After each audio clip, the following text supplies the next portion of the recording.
हाँ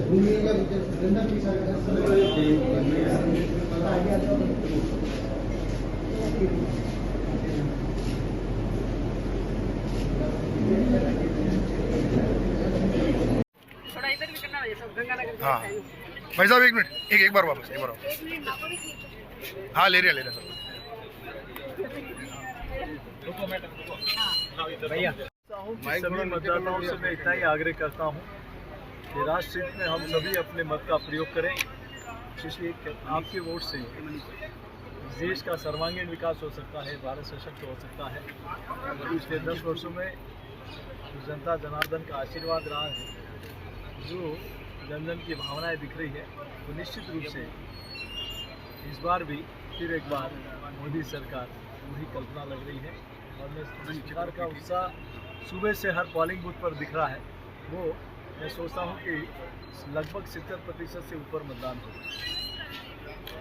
भाई साहब, ये चुनाव के जो प्रमुख मुद्दे हैं वो मोदी जी की गारंटी पे चुनाव लड़ रहे हैं, लेकिन जो विपक्षी दल है वो लगातार एक ही बात कह रहा है कि ना तो हैट्रिक राजस्थान में होगी और ना 400 पार हो पाएगा। आपको लगता है जो इंडी गठबंधन बना है वो ऐसा कुछ कमाल भी कर सकता है?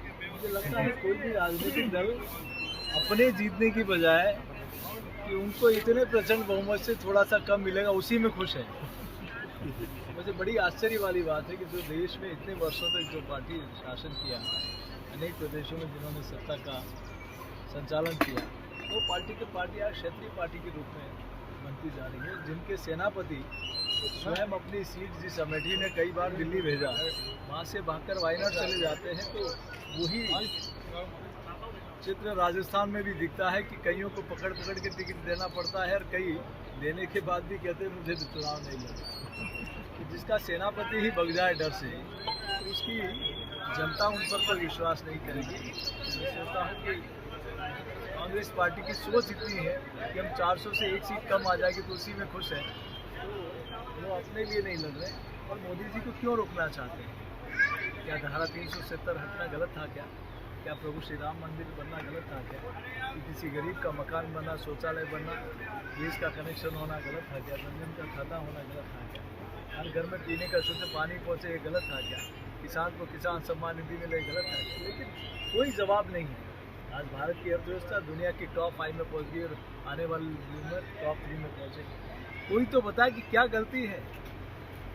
उनके पास कहने को कुछ नहीं है, लेकिन सिर्फ मोदी जी को रोकना है। लेकिन मोदी जी के साथ देश की 140 करोड़ लोगों का है। जोशी जी, आपने एक बयान दिया था, हम बोलेगा इसका विरोध हुआ है? उनके वंशज तो बोल रहे हैं, बाकी लोगों को तकलीफ क्यों हो रही है?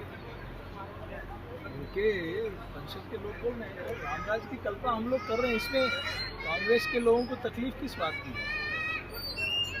जब वो प्रधानमंत्री की कुर्सी के लिए भारत माता के टुकड़े करा दे वो ठीक है, धर्म के आधार पर करा दे वो। ये अल्पसंख्यक और बहुसंख्यक कौन लेके आया देश में? किसने कहा कि माइनॉरिटी का पहला देश के संसाधनों पर है? लेकिन मोदी जी ने 140 करोड़ लोगों को अपने देश का परिवार का सदस्य मानकर उसकी सेवा करना।